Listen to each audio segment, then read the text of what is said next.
Why, hello. Midway Piper here. I hope all is going well. Today's video was actually going to be something completely different, but I just finished listening to. It's not a podcast, but it's essentially like that. It's a channel here on YouTube called The Deep End with a person who I've mentioned countless times in the last several videos, Ryan Williams, and his friend Ari Gutman. And they talk. It's a finance channel, an investment channel.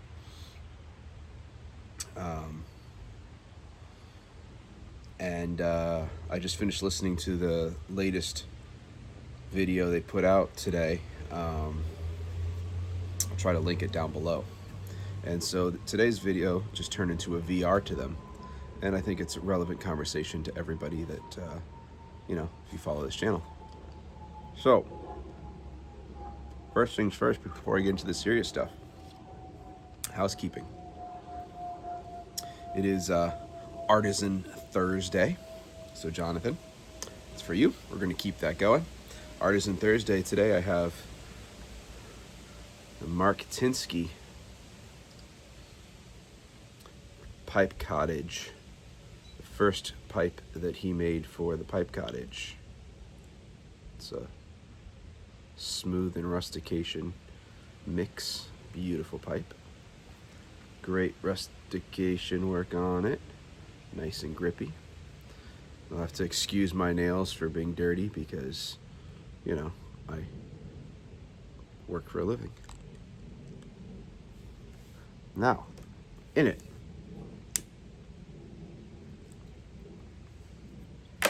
In it, I have Kramer's Father Dempsey.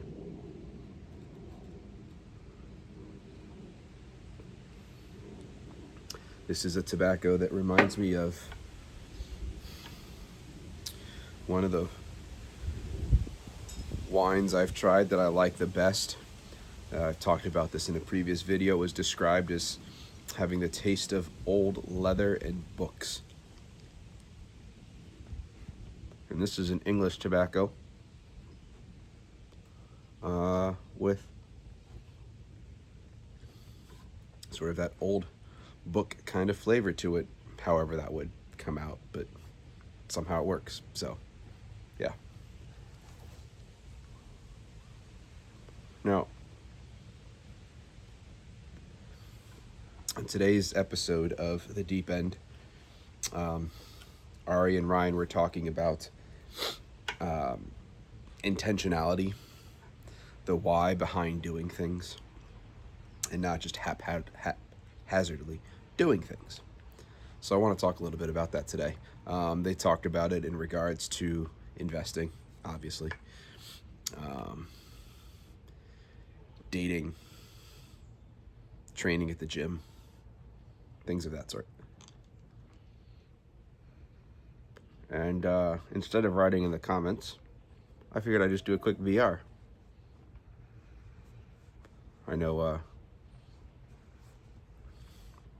Ryan pops in every once in a while in the comments, so I'll go ahead and tag them in this video. And it's just easier to do this than sitting there typing out comments. So the first thing I want to say sort of about intentionality, and we'll sort of end off with investments.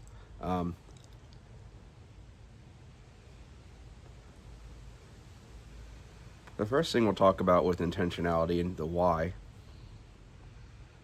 is this channel. So for those of you guys that have been following for a while, you probably know that this channel started off as part of the YTPC, the YouTube pipe community. If anyone is not familiar, if you're not familiar, if you've joined after that fact, yes, and that is in fact a thing. Great group of people, great conversations, great banter, love doing VRs back and forth to each other. And that was sort of the original intent on the channel, was to get involved in that. And I've been so happy with the friendships that I've made through that. But what I've also noticed a lot has happened with the YTPC is it's a lot of people just jumping on and showing off, constantly getting new things, showing off their new whatever, the new pipe, the new tobacco that they bought. And it's a hobby, so I get it. It's it's like knife collecting, right? So that was another one of my hobbies prior. I spent, debatably wasted a shit ton of money, pardon my language, on knives, and I end up carrying knives now that they didn't really cost as much as some of the ones that I have in my collection, which I should probably try to sell off because, yeah. For the last 3 weeks, Spyderco.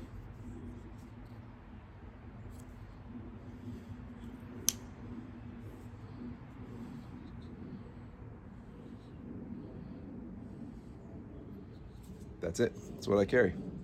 I'm carrying it. I don't carry the big expensive knives anymore. So they're all hobbies. They're all collections. They're great ways to waste a lot of money unnecessarily. I have several pipes. And it reached a point where I was always trying to get a new one. Always trying to get new tobacco. And I have a lot here. I don't need anything new.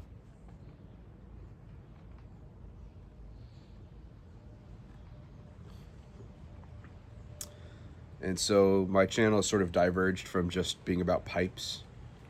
My first sort of foray was into discussing politics and news things.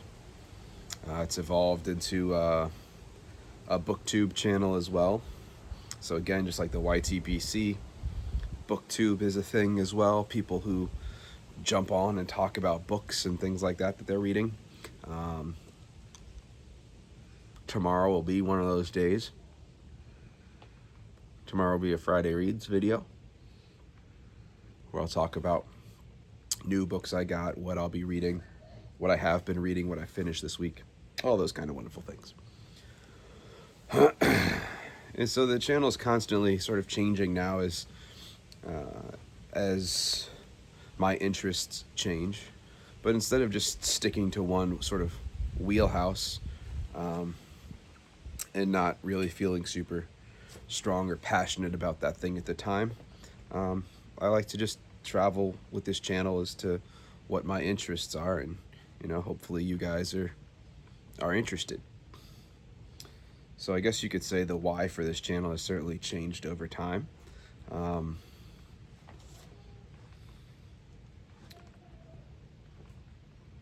Why am I smoking a pipe? When I get home from work, it's a way to sort of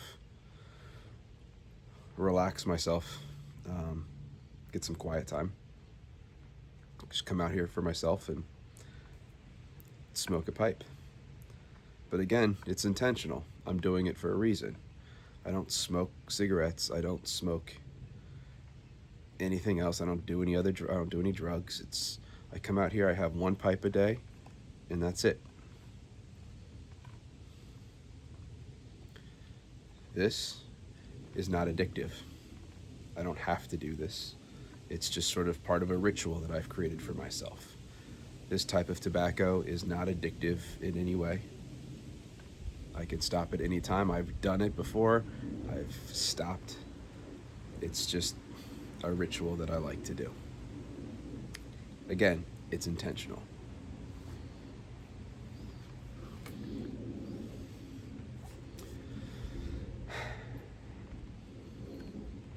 So, those are some of the things, which kind of leads, of course, into the direct VR to Ari and Ryan. And that is the financial why.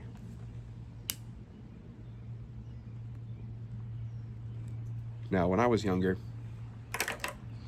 my dad started a little bit of an investment portfolio for me. A lot of bonds and things like that. Some stocks. And, he just did it on the side. He also had a 521 for me, so college savings account. So I am lucky enough to have had a father who planned, and I have no college debts, no student loans, nothing of that sort. It was all fully covered. The same is being done for my son, because at this point,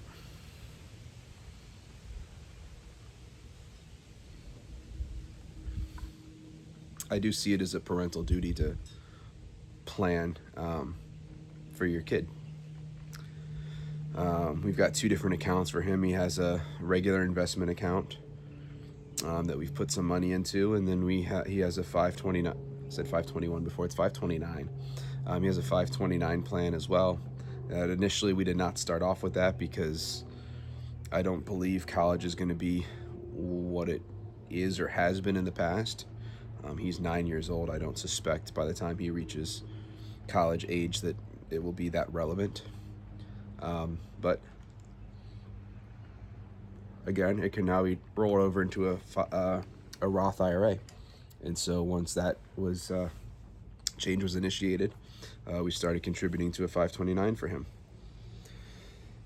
in addition to his investment account.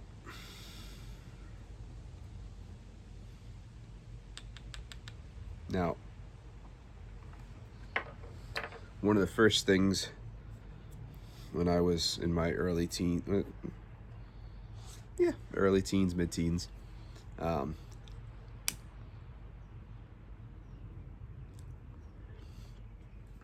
this must have been late 90s, early 2000s. My dad told me that some of the stocks that he had put under my name weren't doing so hot, and if I had any suggestions as to what to put it into.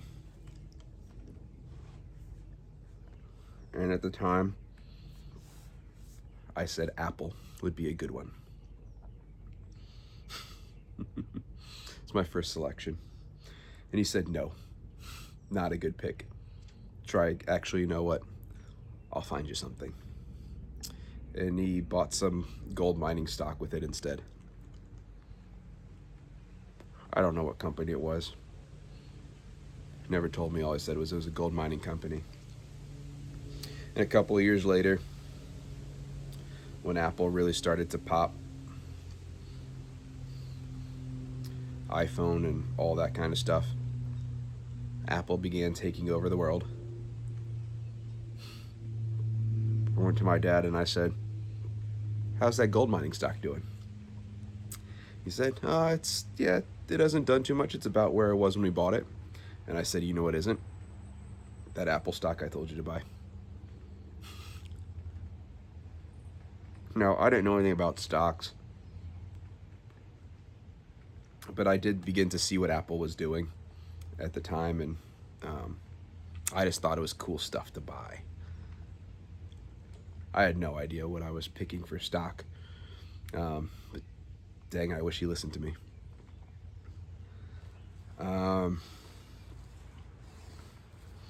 I always spent all of my money. I was the kid who would want something and go into debt to my parents. I'd buy it, and they'd say, all right, cool, you're going to pay us back for the next several weeks. I'd be like, okay, cool, I really want this.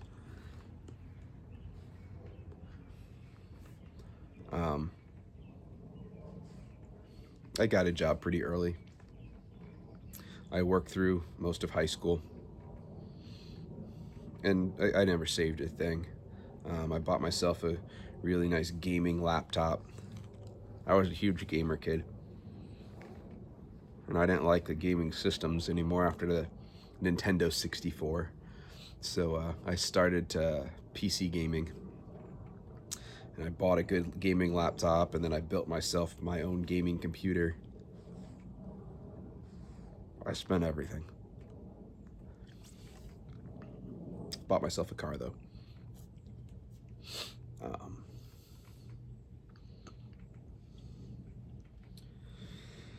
and then I went to school, and I worked some when I was in college. To pay for some, entertainments and whatnot. I was never a party person, so that was never a thing. Um, just have a little extra money. And met my wife, graduated, got an internship right out of school that paid next to nothing,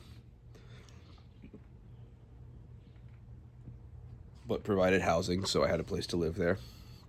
And that was in Minnesota. I went to school in Syracuse. Not Syracuse University. I went to a little environmental college right next door. But I got all the perks of Syracuse University, which they have since fixed. But nonetheless,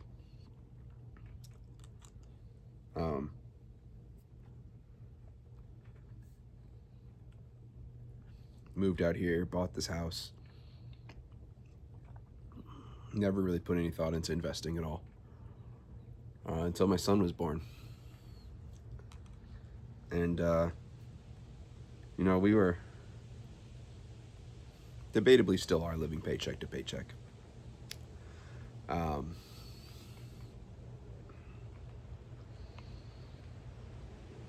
But I started getting into investing a couple of years ago. The first channel that really sort of sparked an interest in it for me was Minority Mindset with Jaspreet Singh. Great channel if you have not checked it out. Minority Mindset. And I bought my first couple of stocks on my own.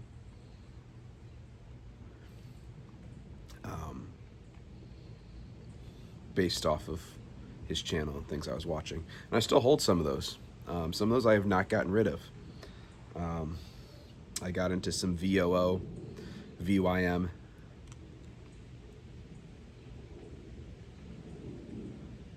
I bought some Amazon, some Microsoft, Apple.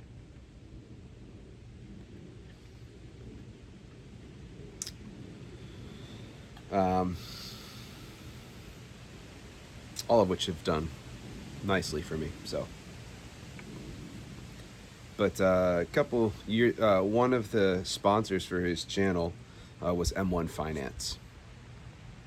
And M1 Finance, I've talked about on this channel before, but it's an app you can set your portfolio and a percentage and a pie chart, and you throw money into it, and then it automatically disperses that money and buys you stocks, the stocks that you picked, and it disperses that money into your percentages.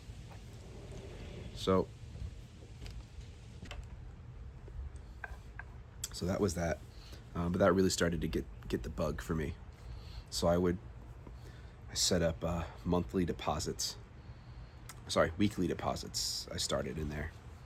So I set it up on every Wednesday.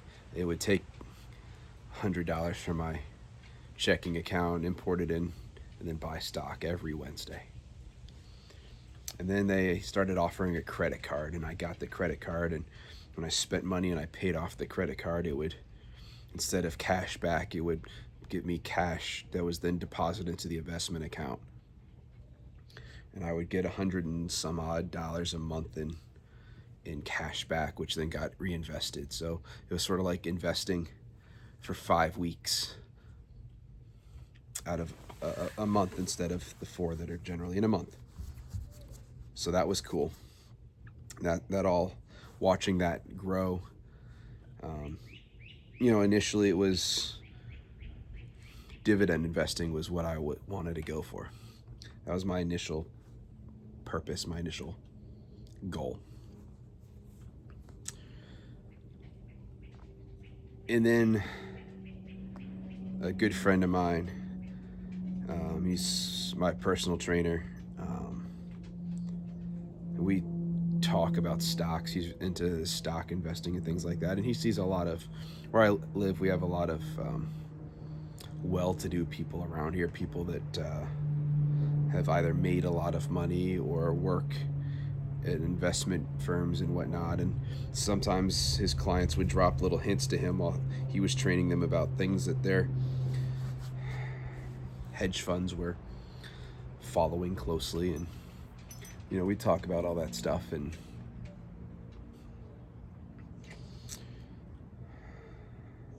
he convinced me at one point to jump into some Palantir stock. And I did. I put a little bit of money into it. Not as much as I wish I did, but I put some money into it, and I've made back over 300% off of that initial investment, which is phenomenal. And that started getting me thinking, well, dividends are a thing for, down the road. So I could, jump in and get this stock and hope it appreciates enough, and then I can sell it, and then eventually I can put all that into dividend funds. But I can grow it quicker if I find stocks like Palantir. And I'll be honest, I can say at this point that I very much lost my purpose for investing. I was trying to chase the quick dollar, hoping to find stocks that would just pop like Palantir did. And then, over the last 2 months or so, I just kind of realized that this was dumb.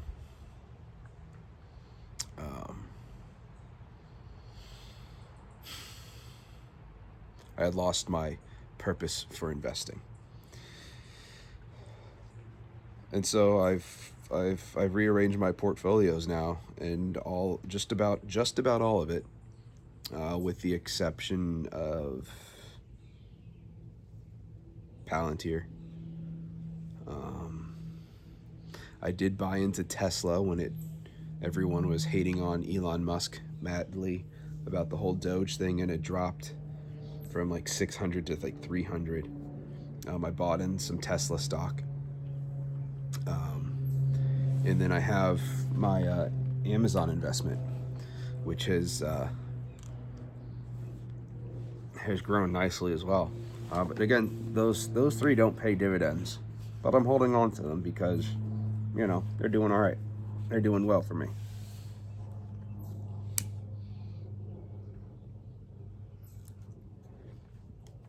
But at this point, for the last several months, everything else that didn't pay dividends, I've sort of purged.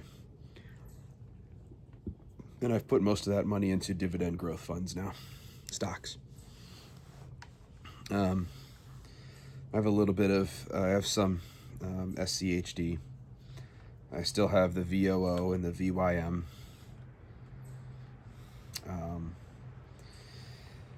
And then one of the other things they were talking about in the Deep End podcast was taxable accounts and Roths and whatnot. Now, my job does offer 401k. 401k. It is unmatched though, and so I don't participate in it. And previously, until this past year, I never put anything into it. I didn't even have a Roth IRA. I had a traditional IRA because I was more concerned about the give me a tax break now kind of thing. And the more research I've done on it, the more I was like, yep, this is backwards. I should be doing it the other way. And I opened a Roth, and we have some money in our Roths now.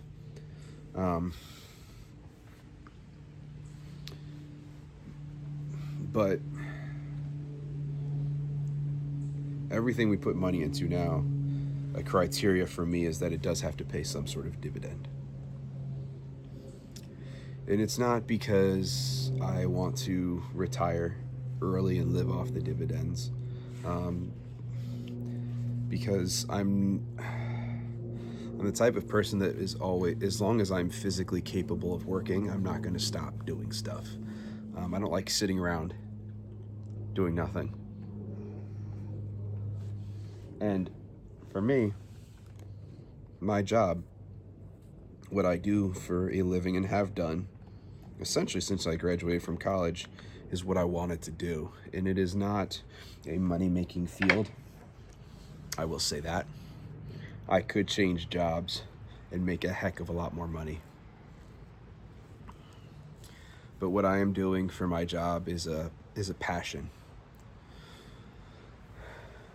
And that makes me happy that I can do that. I haven't sort of sold my soul to the corporate devils, shall we say.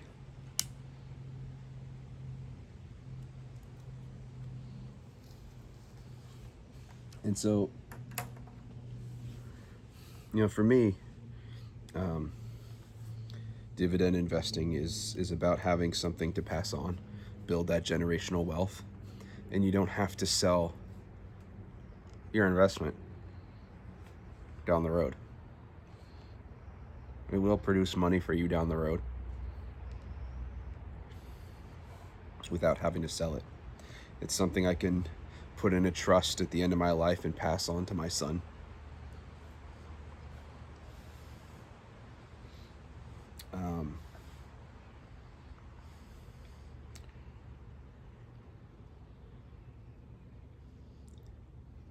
I mean, that's what it's about.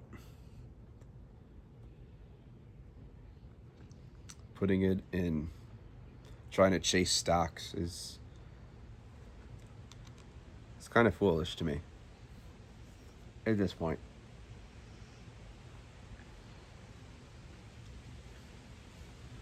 I've been much more intentional about the companies that I buy, and that's great. So thank you to both Ryan and Ari. Your videos have very much helped me with that, narrow down that, and I guess kind of a win in that regard. My trainer friend that I was mentioning before the other day, with this big breakup between Novo Nordisk and Hims, he had some investment into Hims, looking again for the stock to pop. And when this breakup happened, both stocks took a big hit. He decided to double down on Hims, and he told me about it and suggested that it might be a good move. And I looked at Hims, and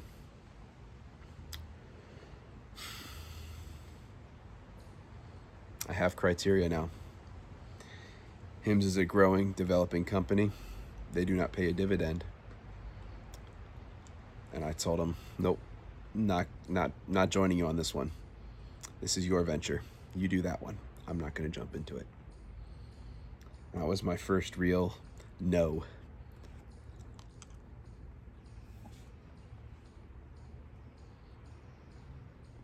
And I don't have any regrets. In fact, what I did do, though, is I sent him a text this morning, and I said, I'm going to actually jump on the opposite bandwagon of you. Novo Nordisk is down something like 50%. They took a real beating off of the split with Hims. They pay a dividend, and I just put some money into them now, locked in a 2.46% yield dividend. And they are continually growing their portfolio. It's a solid, strong company. And hopefully to see some growth again. I jumped into United Health. They are my health insurance company, and I have lots of gripes with them. But again, they took a beating. Its stock is down about half of what it was, and they pay a dividend that fits my criteria now. So I'm not entirely out of the whole looking for a stock that'll pop kind of thing, but I definitely want something else out of it besides just hope and a prayer that the stock will pop. I got them both on the cheap, on the discount they'll pay me a dividends, and then hopefully they'll pay me again in stock growth down the road. But even if not, I'm still getting my dividends from them. So defining the why and the purpose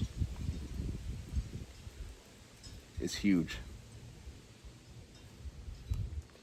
because what that allows you to do is exercise your no skills, your ability to say no to things that don't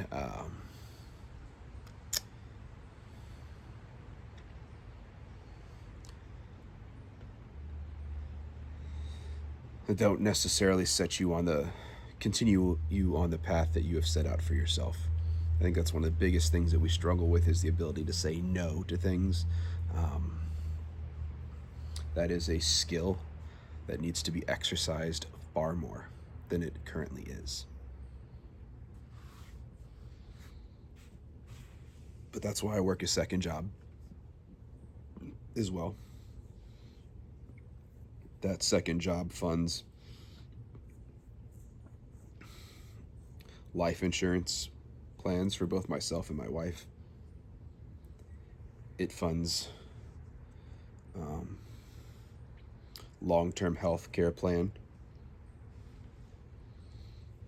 and it also provides me some money to invest every month into our Roth IRAs, continue growing that money and be able to pull it tax-free. One of the best things I think you can do for yourself is to buy dividend producing funds in a Roth IRA, knowing that not only any appreciation you get in those stocks will grow tax-free, but knowing that those stocks will then also produce dividends for you for the rest of your life tax-free. That's massive, massive. If you can be pulling in, whether it be an extra $1,000 or $2,000 a month eventually down the road, in retirement, tax-free, it's huge.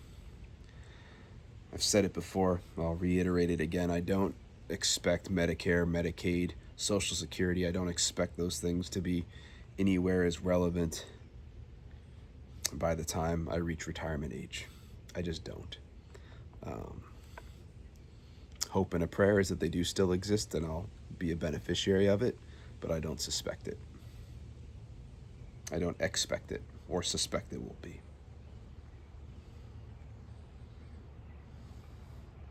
I don't want my son to have to be dependent on government for things such as healthcare and whatnot. I want that to not have to be a worry for him. And I want it to not be a worry for his kids down the road. And so my why is creating that in my lifetime, working my ass off for that, for future generations.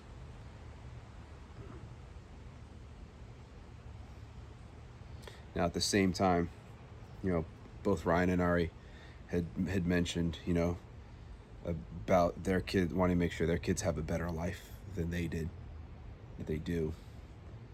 And there's certainly an element of that, but I also don't want it to be, of course, we'll, take time and teach my son as he gets older about these types of things, the power behind investments and things like that. But I also don't want it to be something that he grows up thinking, well, I'm going to get that one day, so I don't have to work as hard, or I don't have to do this, or I don't have to do that.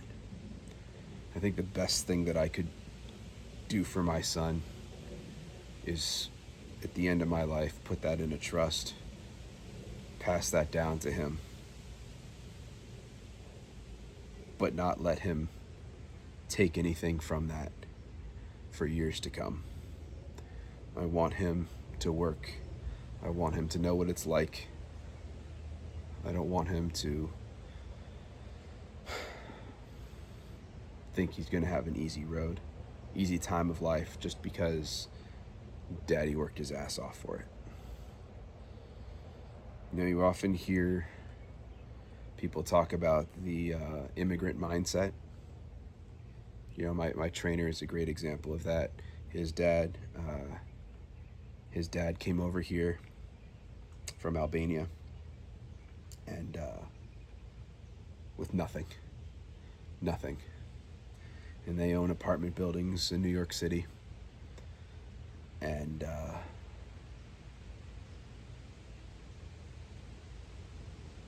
you know, he wouldn't have to do anything on his own.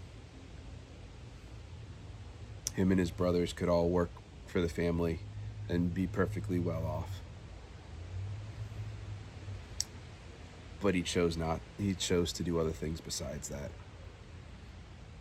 He opened a gym. He's opened a cafe with a partner. He's got side businesses, side hustles. He's making his own money. He's bought into some real estate. Him and his brothers got in together and they bought a massive warehouse complex, dirt cheap, in Connecticut, right off a highway. They've rented that space out, and the brothers all work together with that, and at the same time manage apartments in the city. They didn't have to do any of that, but they didn't want to rely on everything their dad did, and their dad had a hard time understanding that for a long time. I worked my ass off. Why are you guys doing all this? But he's come to appreciate the work that they've put in. But there's a lot of people who are the children of immigrants whose parents worked their asses off, and they're just living off what their parents did. They're squandering it all away, wasting it all away. No real work ethic. And it's sad to see. So I've got a plan. I've got plans. But those are my whys. So I'll link to the Deep End channel down below. I try to link to the video they just released today, and if you guys get some time, watch it. It's a great conversation. But this is my VR instead of typing out a comment. So here we are, one of the longest videos I've done so far. So if you guys stuck around, thank you very much. And again, I'll see you tomorrow in the Pipes and Books video. Have a good one.